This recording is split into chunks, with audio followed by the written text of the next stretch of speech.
Okay, today we're looking at scale and proportion, and both of these play an important role in kind of how one interprets the art that you're looking at. Because you can have, with scale, it's really the size of things, right? And looking at whether something is very large in scale or very small in scale makes a significant difference in how we perceive it, especially if that scale is not the real scale of an object. And so we're going to look at that and how that plays a role. And then in proportion, you have a similar issue of you have ideal or regular proportion of things that we see every day and come to kind of just internalize as the correct kind of proportion of something. And an artist can use that then to portray realism and have things look as if they are realistic because they have the right scale and proportion. And you need both. If you want something to be realistic, you need to have that scale and that proportion in it. But you could also then mess with proportion, just like with scale, and that's going to make things seem off. In fact, scale, it can look fun and interesting that you can do things with, and we will notice that the scale is off, but it won't give you the same sense of weirdness that messing with proportion, with distorted proportion does. And so both of these allow the artist to very easily convey ideas. So let's write a couple ideas down, and then we'll talk about, we'll look at the pictures here. So just the idea that scale and proportion are important in art, because of what it allows the artist to portray. And like I said, in a pretty easy fashion. It doesn't take a lot for of someone viewing the art to recognize that, right? We've looked at these other elements and principles, and some of them can be more subtle than others, where understanding it and knowing those nuances helps you better understand it, and the artist might be telling you something, but it's very subtle. Scale and proportion tends to be much more in your face because we see it every day. I'm sitting at my desk. I know what like the size of a general desk is supposed to be, or my computer, or a lamp, or a pencil, right? And so then if I was to go, come to my desk and pick up a pencil, and it was 2 times the size, you would immediately be like, whoa, what's wrong, or what's off with this? Why is this like that? Or if I picked it up and it was a tiny little pencil, or what's going on? You recognize and see those things immediately because I know what the scale of my surroundings and my items are supposed to be. And that applies to kind of every aspect of it, right? So what happens is, if we're looking at first, so right, scale in the most simplistic terms is size, right? And whether something is large or small. It goes beyond that, and certainly, people could argue that that's not the most accurate definition, but for terms of recognizing, when we say scale, we are talking about the size of something. But it is a scale in terms of what the proper scale is supposed to be, and then how that's off. The importance of scale is that the scale in a work of art communicates ideas, and that's whether the artist is intending it or not. There's no way to avoid, got the extra dot there. There's no way to avoid scale not communicating ideas. Right? It's just impossible, because as I mentioned, if you had what is seen as real or accurate scale, here, actually, let's put this under here. So if you have real or accurate scale, what is that going to communicate? Right? Think about, okay, so something is what's the normal, we could put that, the normal scale of things. Well, what it's going to usually communicate is a sense of realism. because we're automatically going to go, that looks right. That looks like a mouse, right? A computer mouse. That looks like a pencil. And it creates a sense of realism right off the bat. And often just, subconsciously in that sense. Versus something that's small scale is going to create a different aspect, right? And it doesn't have to even be off, right? Let's say it's just a paper clip, right? That's small in scale, even when it's real. So this could fit under real.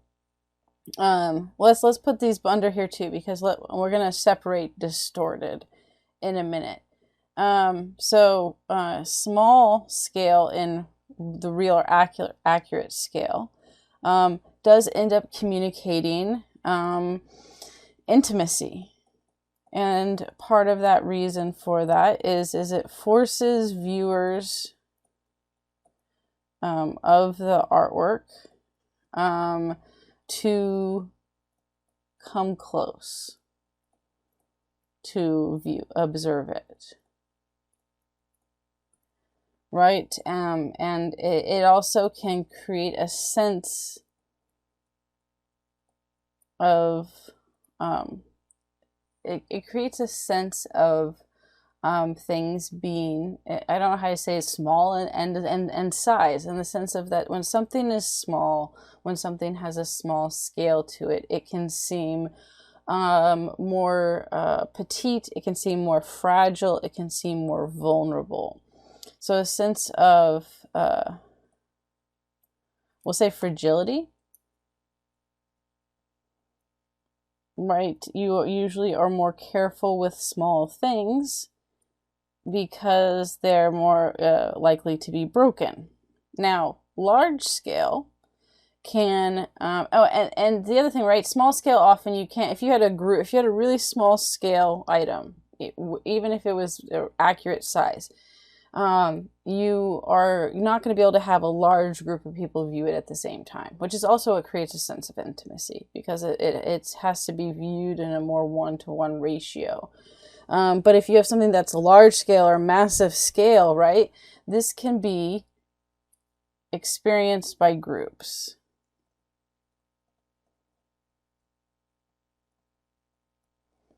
And that this usually is meant to connect larger ideas, a sense of grandness,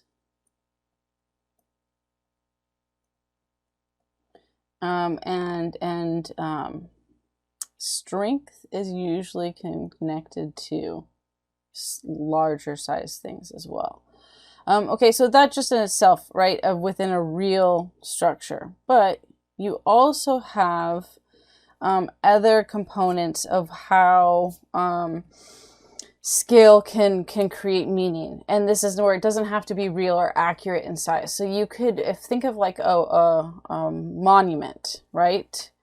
And even with monuments, you have what's called monumental scale. Because they're meant to be large. Monumental scale, come on there, respond, is connected to, it usually indicates this idea of epic virtue or heroism. So that someone, either an individual, they're a hero, or a group or an event, you have that heroism that is part of that. For example, think about war monuments, right? And they are usually, not always, but often are larger than real scale. And that's done on purpose to convey sense of bravery and sacrifice. And almost, larger than life, it's definitely that idea with it, right? So bravery and sacrifice, that sense of that those people that participate, that were in that war, that this monument is acknowledging as heroes, right? They're larger than life. They're extraordinary because compared to the average person, right? That all of that is getting displayed in that meaning. Then you can also subvert meaning. Okay, and this is this gets connected to messing with scale. So that if you intentionally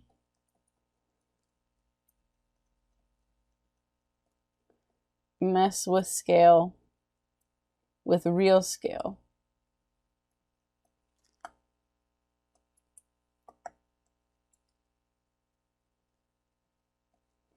you can essentially make a point about whatever that object is. And the idea is that you're subverting the traditional meaning. Okay, so that's the idea with it. And we'll look at an example in just a minute of that, of where you take any type of object and give it a sense of importance. Because remember, so let's say an example would be you have a small scale object, and that the one example we're going to look at is an everyday object that really doesn't have a lot of value, and make it large scale. Right? How do you subvert the meaning? Well, usually everyday objects are seen as not important. A paperclip, right? That was the example before. Those aren't seen as super important. But if then an artist went and subverted the scale of the paperclip and made it very, very large, right? The scale is suggesting it is important,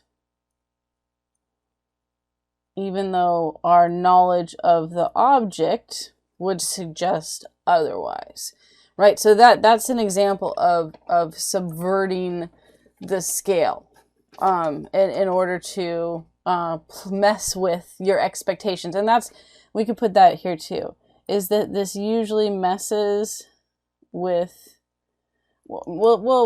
messes or challenges, right, your expectations. And that's the point of subverting, subversive, or not subversive, well, subversive and subverting scale. That's like the entire point of it.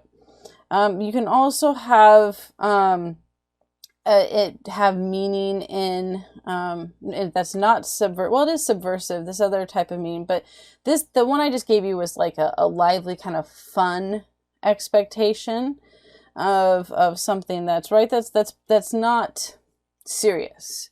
It's meant to be whimsical in that sense. But we're also going to look at the gleaners, where it's subverting expectations and meaning or scale in order to make a more serious point. So with the gleaners, what you have is, this was done by, and we will look at this in just a second. I just want to get the important ideas down with this. French artist Jean-Francois Millet. And he intentionally used scale to highlight the issues in the class system in 19th century France. Okay, so that's a much more serious, like, meaning, right? And what he does is he's going to use scale to subvert he subverts the traditional expectations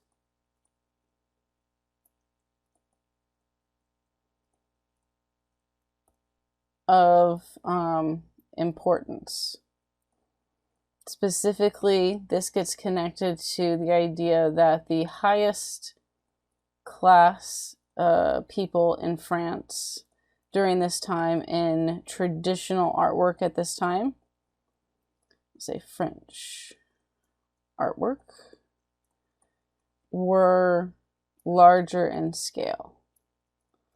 And that was just to showcase their importance, while people who were of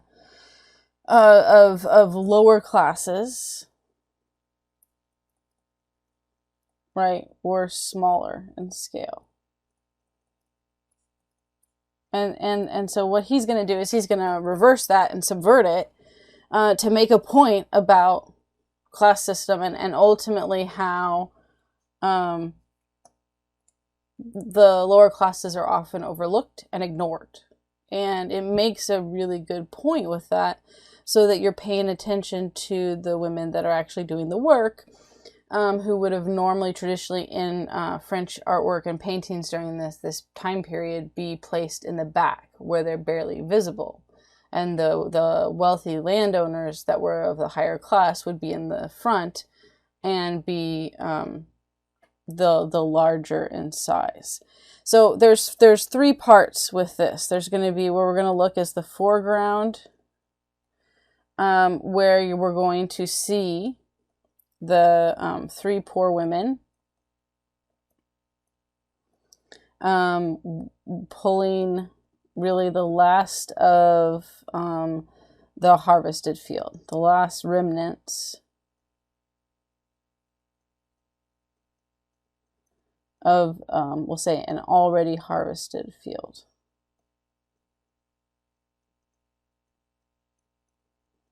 And then you have in the background what you have going on in there are members of the middle class.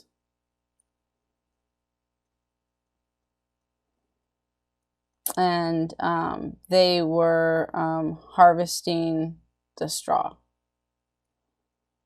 So they were the ones that harvested the main straw, whereas the poor women were the ones that were just picking up the remaining pieces after the work's already been done.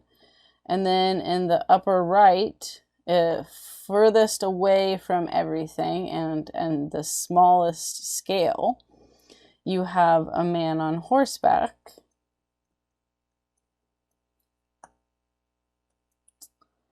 And this man on horseback was who was from the wealthy class.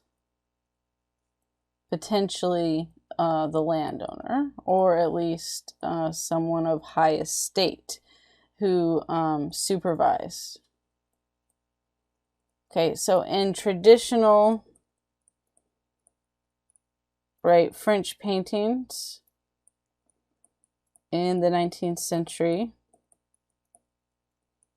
this would have been reversed, right? And that's because of what the French saw as importance of showcasing wealth and power and class status. So let's take a look at these here. Okay. So here is the everyday object, right? I gave the example of the paperclip. This is a matchbook, right? And you know, you can see the people for reference. Look how massive the matchbook is. And this artist intentionally did a lot of these sculptures where he took everyday objects that were small in scale and made them very, very large.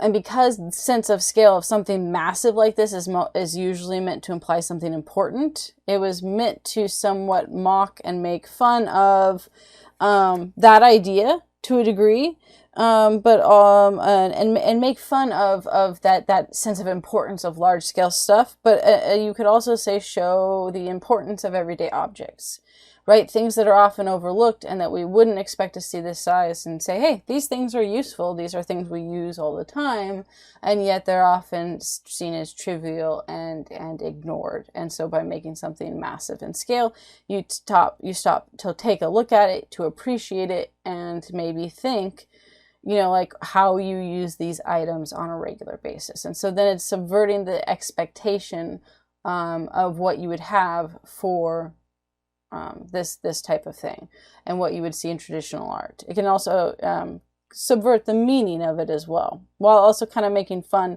of the lack of seriousness of using so much materials and making such a large scale sculpture of a matchbook. Right? And that ridiculousness of that as well.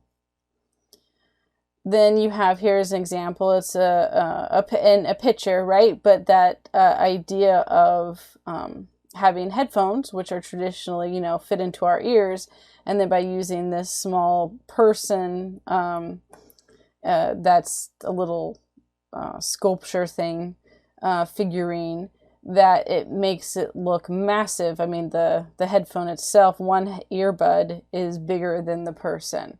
And so how if you take a look at this, how does subverting the scale here create meaning, right? What can this imply? I mean, besides just looking funny so it stops you, that's one of the other things. By using scale where you subvert or play with it, it makes people take a stop and take a second look. And so that's a beneficial way of using scale in art just in of itself. But think about it as like, what other meaning could this have besides just one that makes you stop and think, right? Well, another thing could be the all-consuming nature of music, right? Or maybe the fact that the headphones specifically take over, right? So you could have, and it depends on the circumstance and the situation, but you could have this be something where it's like, oh, that's fun looking, but also that's different because you don't expect these to be so large. But then also the sense of, if an artist is trying to portray this idea of, look at how the headphones take over when you put them in, and you completely, then it is the largest thing going on because it blocks out the rest of the world, right? Well, that conveys that idea of just how it's almost crushing his head, but it is so large that it completely consumes the image as well as the figurine. So this one's the Gleaners, okay, that we're talking about. In the foreground are these three women. And we know by the fact that, like, you can see the field is already harvested. And yet they're going around and hand-picking the remnants of that. And we know that they're poor based on their clothing. So they are by far the largest in scale in this image. They are front and center. The position of it is also important. Now, we've talked about positioning before as one of the elements and principles of art, and that plays a role. If they were large in scale off to the side, that would look kind of funny. They're meant to be front and center. And the largest scale group of people in this painting, because traditionally in French art, like I said, they would be the smallest. They would be off in the background where you would be, you wouldn't really even notice them. Like we're barely going to see the guy on the horse. That would be their traditional position in French painting because it was seen as appropriate. It was seen as appropriate to show class structure in paintings with like I said, the wealthiest as the largest, and then for smaller to smaller. And that was the tradition of how painters were expected to do things. This actually caused quite a controversy. So, like, if you think for a second that, like, subverting scale or changing it up doesn't matter, it can. This caused controversy. It caused debate, and the painter got flack for doing this because it was seen as an assault on the wealthy, which he was making commentary on that.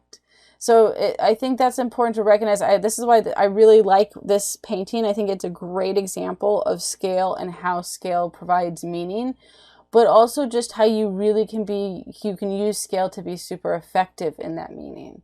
To the point of causing a national crisis. It wasn't that bad, but like it seriously was something that they debated and talked about and caused a little bit of a scandal for him.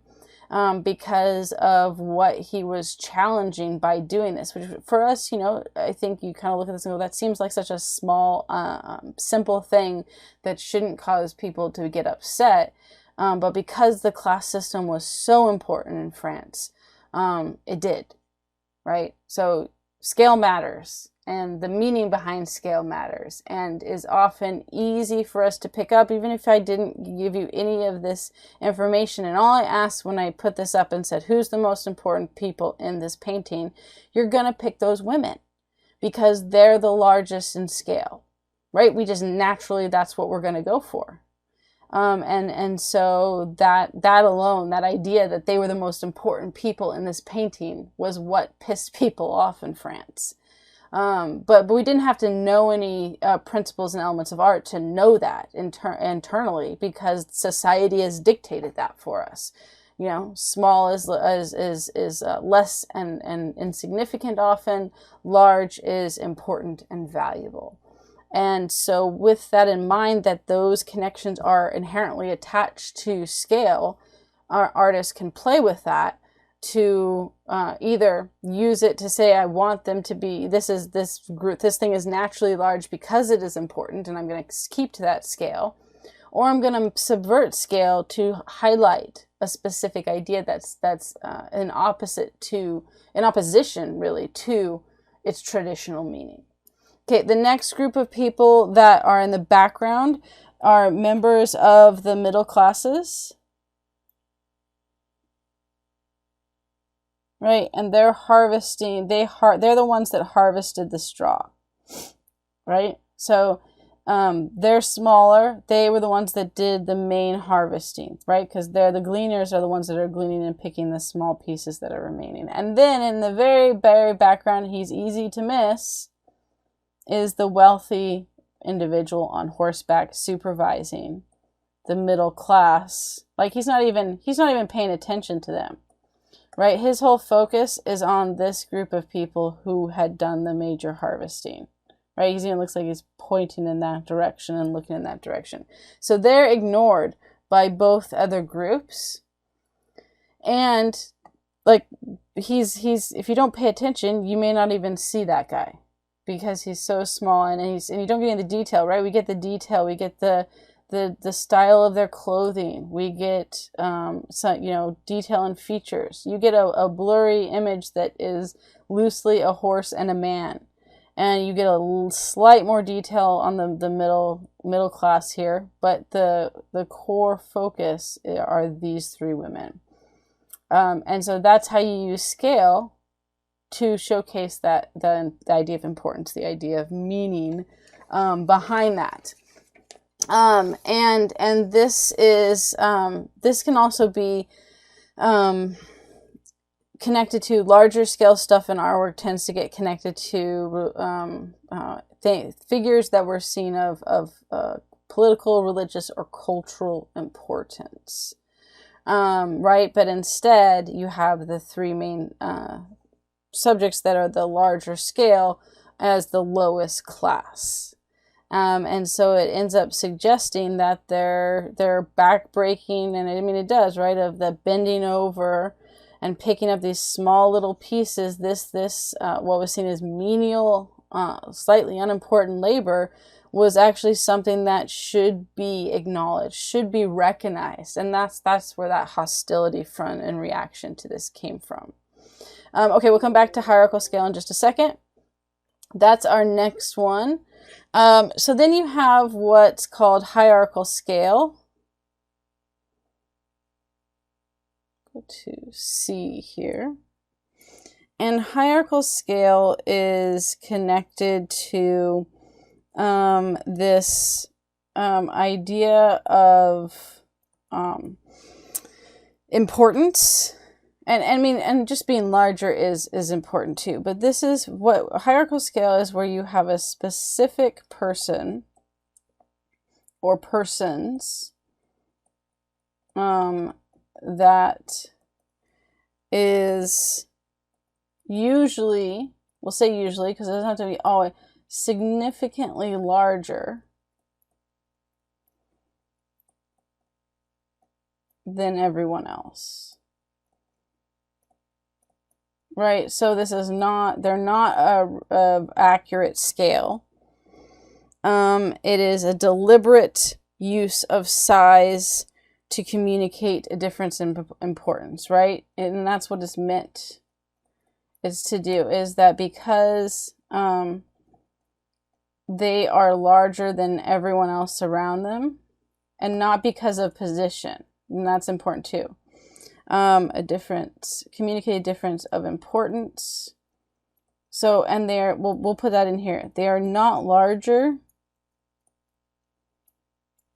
because of depth, right, or position. So it's not just the Gleaners, for example, is not hierarchical scale because they're in the foreground, they're in the front, and the people are further behind them. So they, if you were looking at this and you were standing next to those women, they would be that size, while the people in the back would be smaller, right? That he was using real or accurate scale in relation to one another. But the key was he was putting the women as the main larger scale first, that usually were in the smaller scale. Hierarchical scale is intentionally making an individual larger than life, and then it's real, that's accurate. And there can be people standing right next to that person, and they're going to be a lot smaller.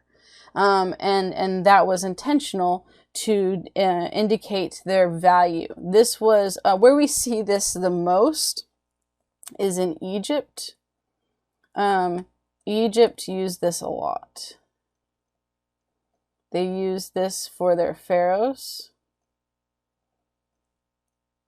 Most pharaohs followed in art with hierarchical scale. And in fact, in the one period where one pharaoh requested that artists depict him in a real or accurate scale, it definitely was then seen as unique and odd to do so. Now, why is it used? It's used for political and religious importance. These are the two areas where we most often see this. Often, those two are intertwined. So where you see that there's a connection to, so this can be a kingship.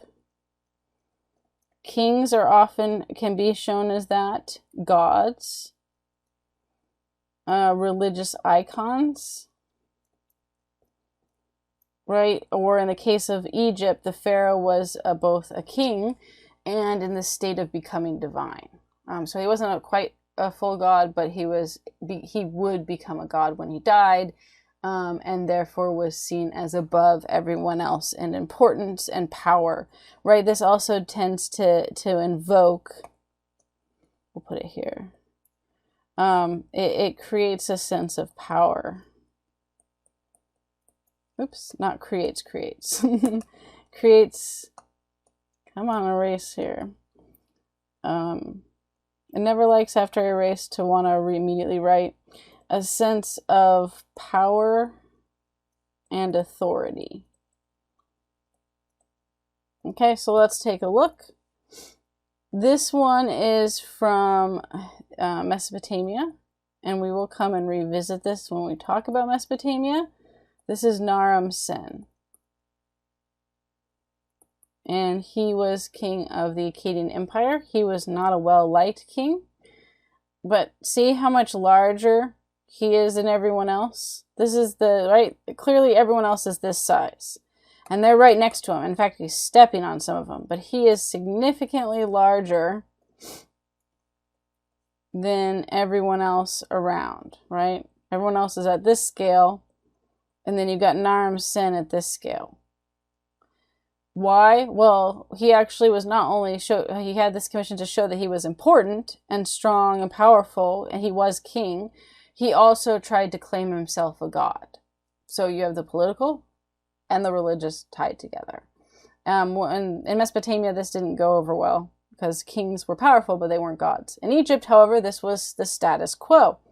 Here is the pharaoh, and if you can see here, here is the wife of the pharaoh. Pharaoh, wife of pharaoh. And this was common. The wife got to chill at the feet of the pharaoh. Well, again, remember the pharaoh is, you have both political and religious structure here. For showcasing the pharaoh as they also in Egypt showed their gods as larger than everyone else. So even if it wasn't a pharaoh and it was just a straight god, they were always larger than everyone else as well. And so the wife was, a regular human. The pharaoh was part human, part god, essentially. And then the pharaoh was all powerful in Old Kingdom Egypt. So like the pharaoh controlled every aspect of Egypt and was all powerful in Old Kingdom Egypt. And so, and even as that waned, that idea of the pharaoh being all powerful kind of maintained, and the art of Egypt depicted that idea. So this is hierarchical scale, right? So just make sure you know the difference. This is not hierarchical scale, because this is depicting a kind of real, you have the depth of that they're obviously further back, right? So you have position, to create depth, and it's meant to be real or accurate scale, right? So if that is the case, it is not then what we saw with Egypt or with Naram Sin there, where you have the hierarchical scale, right? So that's I think just important to make sure that's clear, that you don't try to label something like the Gleaners as hierarchical scale, because it's not. It's easy to get this confused, right? This means not. It's easy to get it confused because they're big. But you have to look at what else is going on in the picture. If there had been a person here that was this size, then it would have been hierarchical scale. Okay, so just not hierarchical scale, just that it's showing that they're important and they're worthy of recognizing their work. This is hierarchical scale, because again, the people right next to them, right, there's no separation of the people, and they're not further away. Just like in Egypt here with the wife, right? She's right at his shin.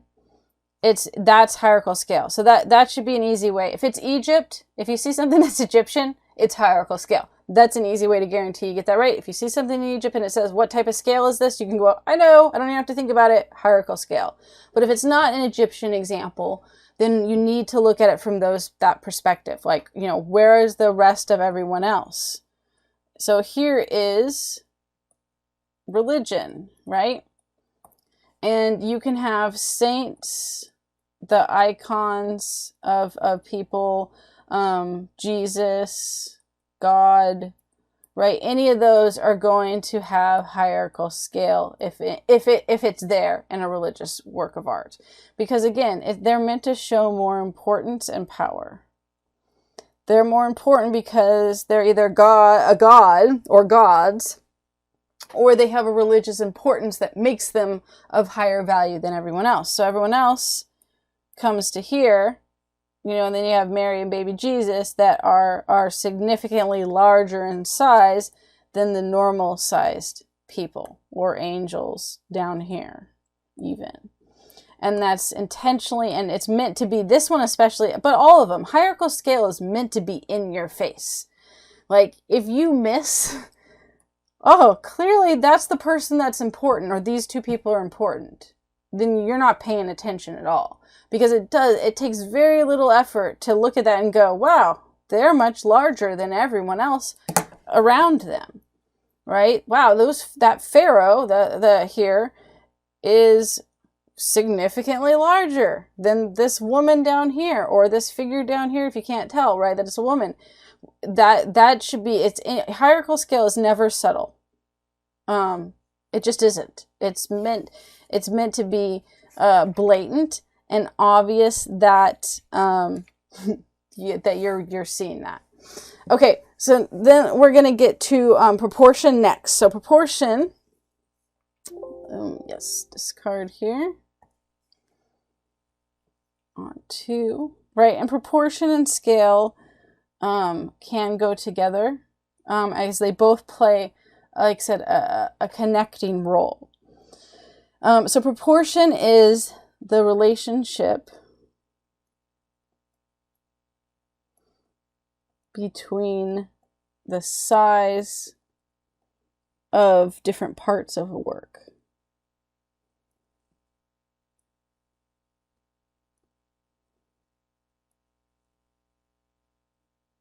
Right, and that makes up its proportion.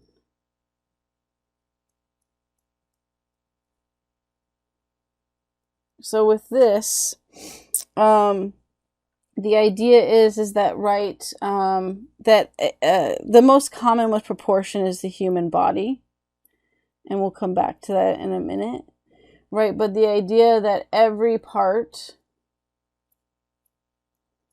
of the body, right, has a corresponding size. Okay, and then so that there is the accurate size, that's it, or the expected size based on our understanding and knowledge of what we see, and then we'll have distorted proportion that comes out of that as well. But it's not just that, right? Objects have this as well. Objects, here we'll put it as a separate one. The human body is the most referenced with proportion because it again, something that does not have the right proportion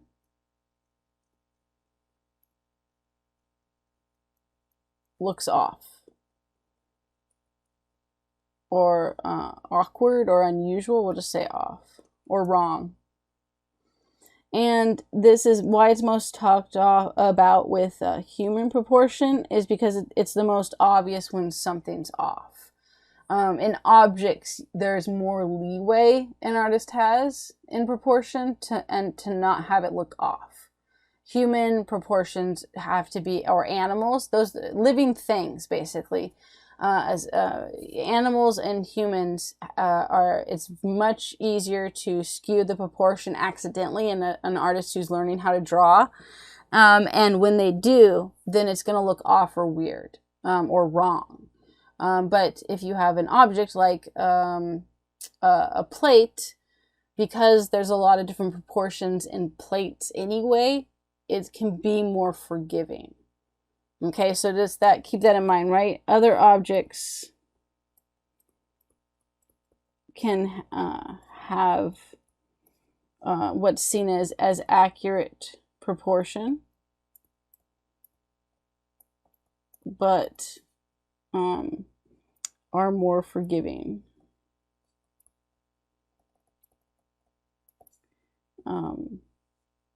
If not completely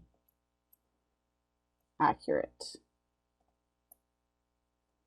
right? And just like with scale, changing proportion can change the meaning or feeling of an object.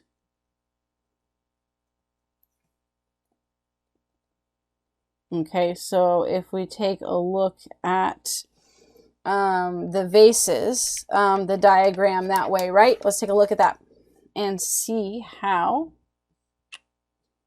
oops, right, it's not like PowerPoint, switch over. Okay, so you have this vase with 3 different proportions, A, B, and C.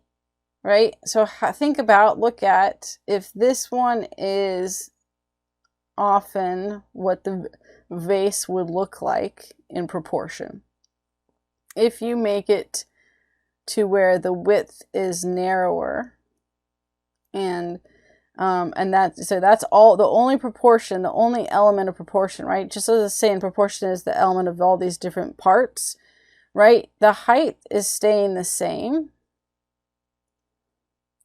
but the width is changing, which then also changes the proportion of the base, slightly changes the proportion of the handles, and changes the width of the opening, right?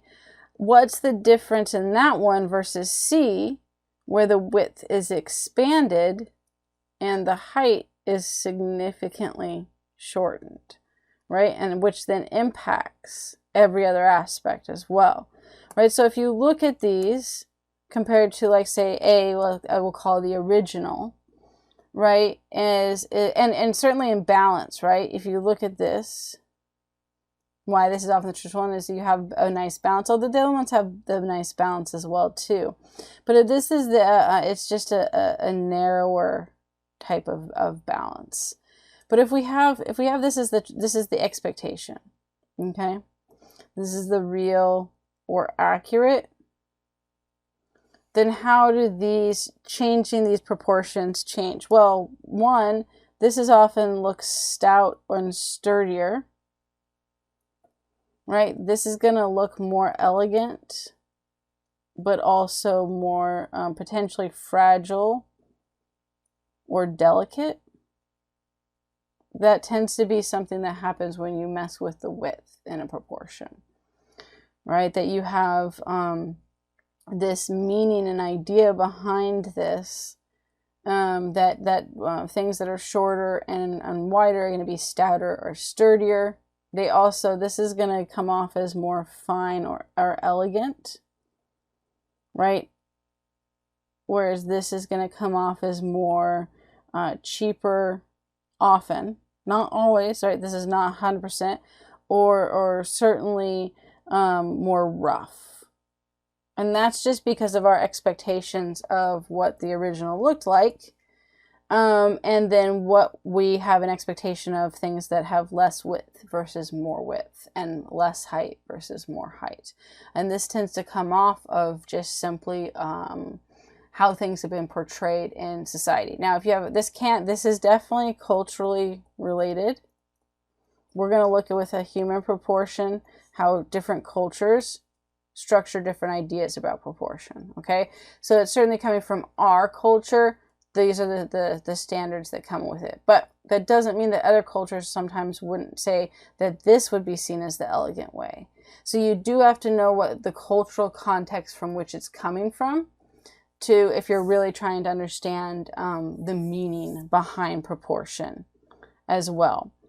Now, human proportion is something that is very much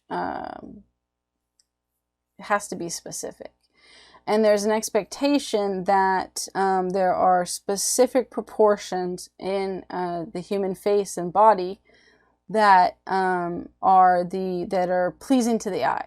They've done studies of not only with symmetry, which we talked about last time as being more beautiful, but even the area of the ears and placement of the ears, the placement of the eyes, the hairline, the chin, and the ratio from the ears right to the chin. All of this is mapped out in kind of the average proportion of a human. And so you have this broken into, thirds here.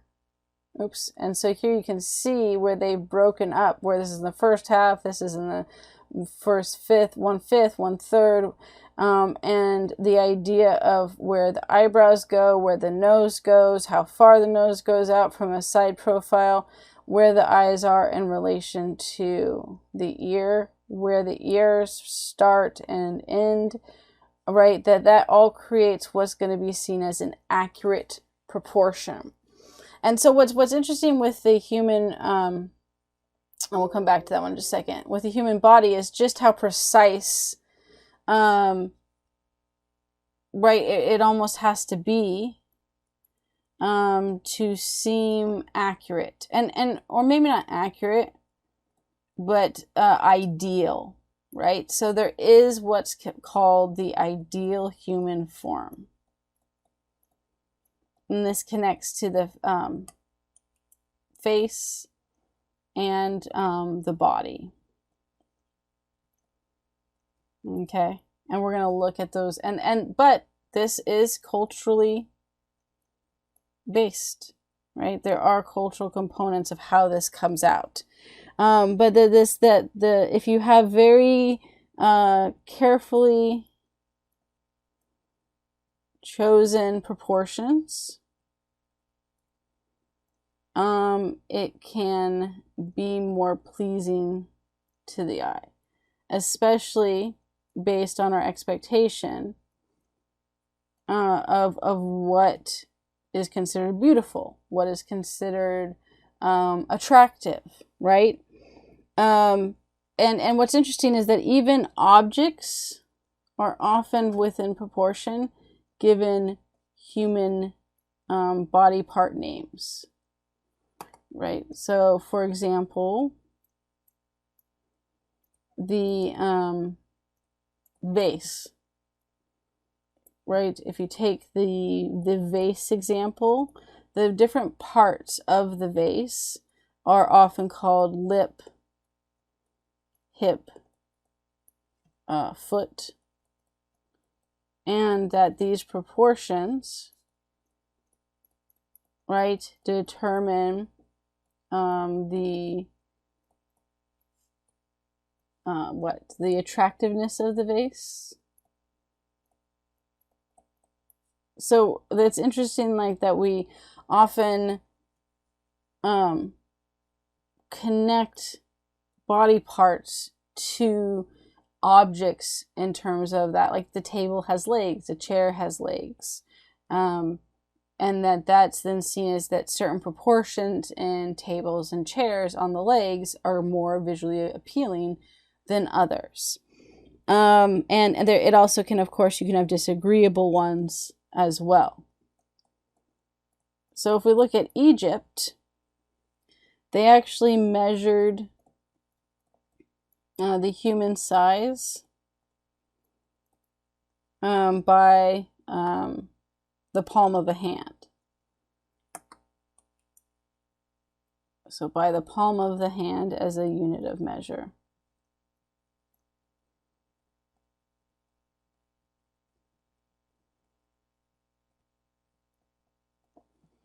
And so 6 palms, or 6 palm was a width equal to unit of measure.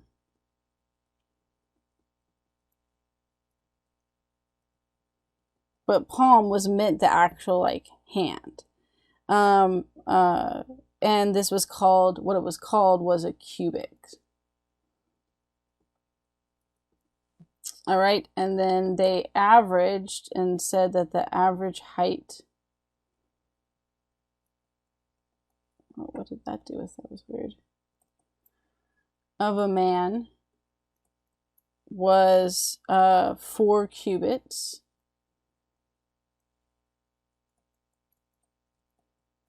Or which would be 24 palms. And so when they wanted to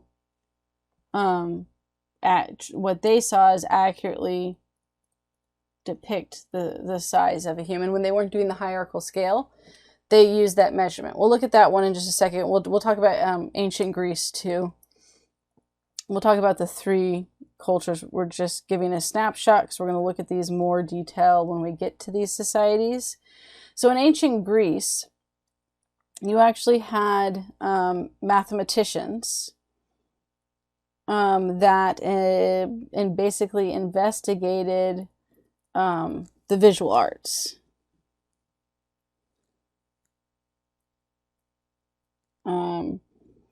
And so they looked at the visual arts. And what they decided, and they looked at a lot of things. They looked at form, music, philosophy, architecture. Philosophy wasn't the visual, but they looked at arts, a lot of different arts, and then they focused on the visual ones as well. And so you had a Greek sculptor that talked about how to create the a statue of a human with ideal proportion. So the Egyptian one we were looking at, that was just their general measurements. They didn't go into what was ideal or not ideal. But Greeks in the classical period, which is where most of the sculptures were created, that we tend to look at or use as reference for study, were interested in what was called arete, which means excellence. And it was the idea of creating the ideal human form, but more importantly, the best, right, human form. Like, what is the most excellent form that we can showcase? How can we showcase this idea of embodying this sense of the best proportion, something that was ideal in nature? And this is going to lead to what's called the golden section. And what are we on? ABCD here. This golden section is going to be a mathematical principle.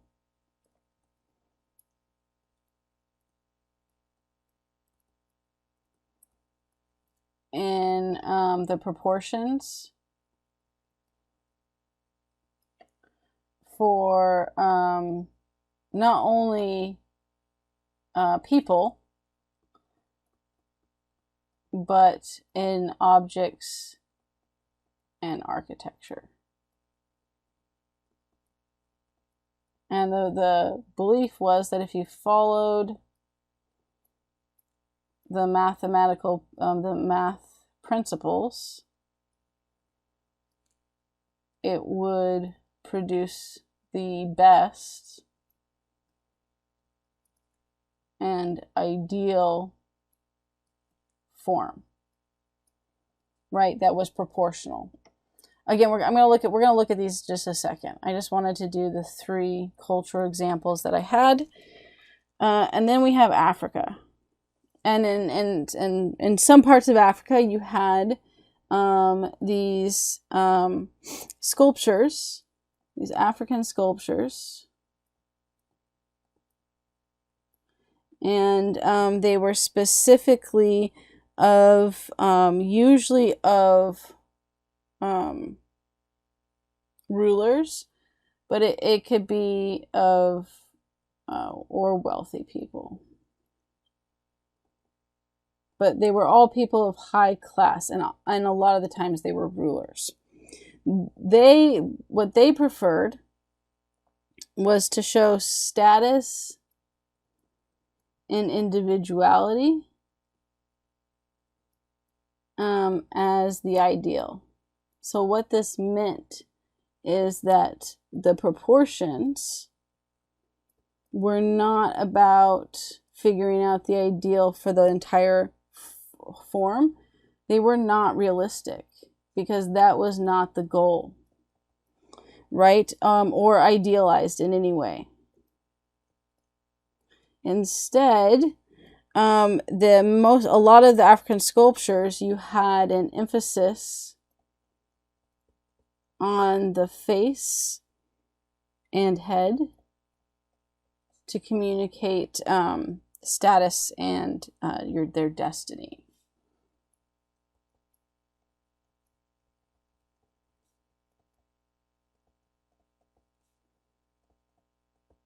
Okay, so let's look at these. here's the Egyptian one, right? So the idea is that within 4 fingers with the palm, so not from the thumb, but from your 4 fingers, that's 1 palm. 6 palms equaled 1 cubit. 4 cubits equaled the ideal average man's height. So what they used for proportion, right, in ancient Egypt was this. And their main emphasis was, and focus was, height. And so then they could measure that as the golden rule for them of proportion. For ancient Greece, this is the mathematical calculation, and there's always this kind of spiral to it of the golden section. And the idea of you breaking down these areas and to create the ideal and most excellent or best proportion. And if you follow this mathematical formula and looking at how you have the spiral within this, what they call, like I said again, the golden section, you ended up with the ideal proportion. So right here, this is either Poseidon or Zeus. He's either throwing a lightning bolt. They don't know which it is, right? It could have been a lightning bolt or it could have been a trident. Either way, this is a good example of classical Greek sculpture, and we're going to look at this a lot more when we get to Greece. But so the idea is how then do you look at this to say that this creates an ideal proportion? Because one of the things that classical Greeks were amazing at was creating very accurate sculptures of people in their ideal form. So that you have the length of the arm, you have the height be appropriate, that this length of the arm is not, the proportion is correct to the height, right? The leg is proportional to the full height of the person. The head is proportional to every other aspect. And how they often did this was in using the golden section and then also breaking down where your belly button was and having this cross section. Again, the mathematical principles of ratio between height from the navel to the feet and from the shoulder to the tips of your hand. And then this would get you that accurate proportions. This also works in architecture. So this is the Parthenon in Greece. Here's how you can see the spiral come into play. Right? And they're showcasing the spiral in the smaller frieze areas as well. And so that you have a building that looks like it has accurate proportions, right? So proportion doesn't have to be just human or a live, things, beings. It works for objects as well. And with it, pretty much any object can have that structure of the golden section to determine what, if it's deemed, at least by the ancient Greeks, to be pleasing and ideal in proportion, right? But certainly they were onto something with the human body and being able to create what seems to be accurate proportions in size and length of the body.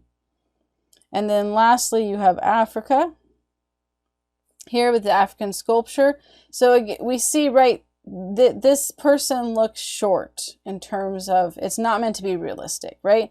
The proportions of the body to the head are off if you're trying to be realistic, because for them, this was the most important part. So they intentionally created a larger scale and proportion in order to emphasize that region, right? And that's one of the ways that you can use scale and proportion, is to create emphasis You want to create emphasis, then that you're going to draw attention to that idea. And then instead it's right that if they're focusing on individuality and the idea of status, that they show status and individuality is the most important part of these sculptures, not the ideal proportions, then you're going to have a focus on what they're wearing, the headdress, the facial features, which are going to highlight and showcase what the objects they're holding. All of those things are way more important than being creating a realistic proportion for them, because that wasn't the point. The point was to showcase their power and prestige, because again, a lot of these were either kings or very wealthy individuals. All right, the last thing we're going to look at is distorted proportion. Okay, and distorted proportion can be with anything. It doesn't have to just be the human body. I think I have just examples for the human form. We'll do G here. So distorted,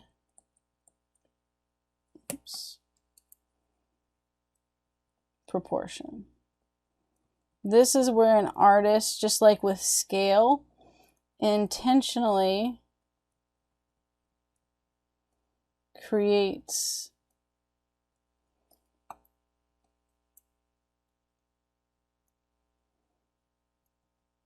a part or total of area of the object or person to have distorted, right, which would be, or in other terms, right, inaccurate proportion. And this immediately highlights that area. We're going to be drawn to that right away, right? You immediately see it. You can't avoid it, right? It can give a sense, nope, that's not what we wanted to do. It can give a sense of wrongness, right? So that might, and this always is meant, it always has meaning to it, right? There's a reason they're doing this. They're trying to highlight an idea, a concept, but so it can give a sense of wrongness. It can create what we'll see with like the cartoons, right? It's meant to highlight aspects of an individual. So there can be a sense of comedy or lightheartedness to it. So it doesn't always have to be serious, right? It can be for humor. It can be to make a point.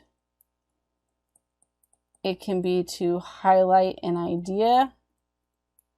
So sometimes you have an artist that would would distort aspects of the body to highlight areas of the body that they struggled with, that they didn't like because it was seen as bigger in their eyes. You have the caricatures often are distorted in proportion because it's meant to be comical. It's meant to be whimsical, right? You also can do it to highlight that something's wrong. So let's just take a look at these last few here with that. But if you see distorted proportion, you immediately want to be like, what are they trying to showcase here? Right? So you can have a sense of whimsy and fun. Oh, we should put that here. There's definitely a sense of it being fantasy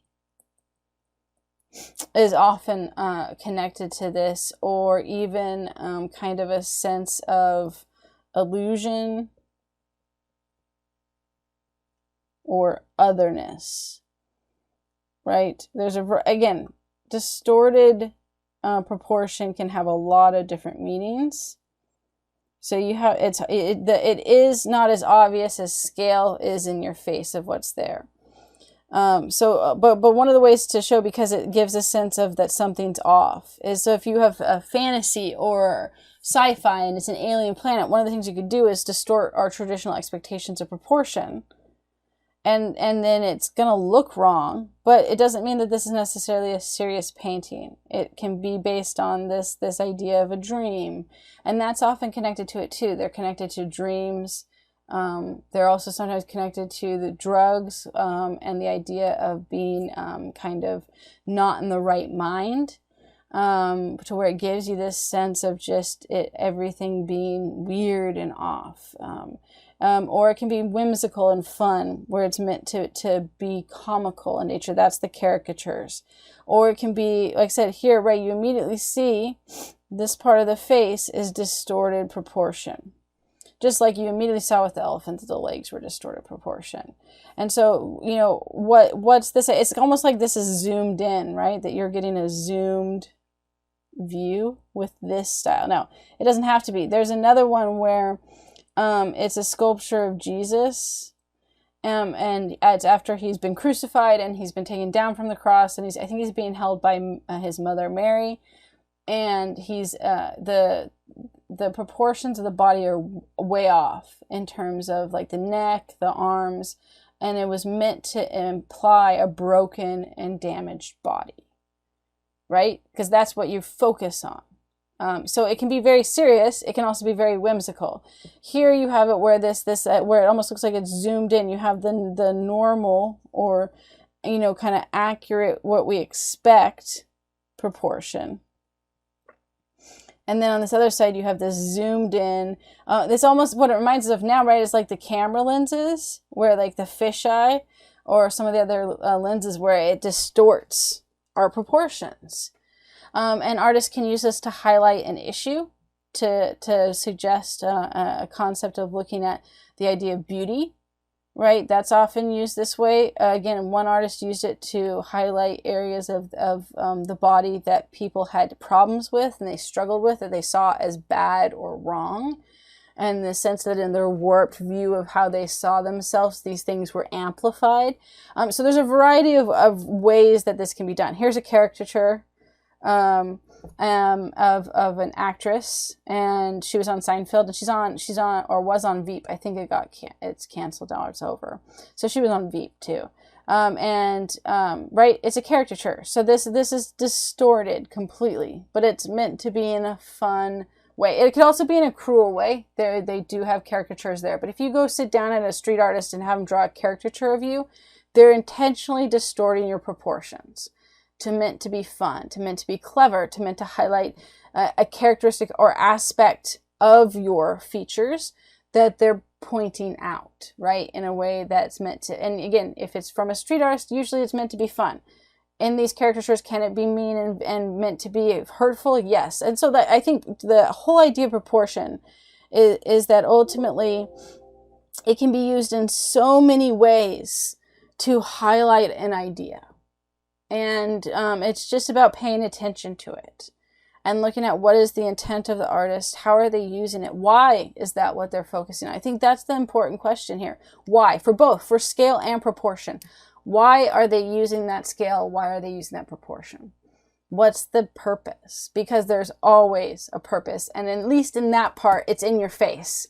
If these things are off, or they're not the normal expected, accurate scale and proportion, it's in our face that that's the case. Just like the matchbook, just like this caricature, right? Versus the ideal, where you saw the Greek statue, where it looks nice, it looks correct, it looks appealing. Then that's not the emphasis. The emphasis was the ideal, the perfection of it. But in these other examples, right, the larger scale matchbook or the distorted proportion, the whole point is to highlight something about that. So we have to ask why. Why is that what they're focusing on? Why is that being emphasized? Why in the Gleaners were the women, front and center? Why were they seen as the most important? And knowing or asking that question can help you get at the point of that. So the meaning might be more subtle, but the fact that there is a point should be in your face. And hierarchical scale is the most obvious of them all, and I hope none of you have any trouble with it, because you shouldn't. It's straightforward. There's no hidden meaning. The hierarchical scale is all about this person is super important. They're either a political figure or a religious figure, and they're meant to showcase how important they are. And how powerful and how much authority they have. And it should be easy to pick out who that is, right? These other areas are more subtle in some, the meaning, but not necessarily in figuring out. Like, you should be able to look at this and immediately go, that's the area that's weird, right? That's the area that's off in proportion. That's the area that's off in proportion, right? Or the scale of, if we go back, right? That's not accurate scale. And that's the obvious in your face point of scale and proportion. The harder part then is what's the meaning, right? Except for the obvious one. Okay, so that's it. We'll leave it at that for this lecture. We're going to look at emphasis and the kind of point of view in art, where you're looking at where is the artist directing us to look. Where's the focal point? So you have point of view, you have focal point, you have emphasis. Focal point is going to be a key, as well as subverted focal point. And in a lot of the art we see, there's both the regular and then the subverted or distorted aspect of it. But that emphasis and focal point especially play a role in directing where our eyes look in a painting. Okay, so that's what we'll be looking at next.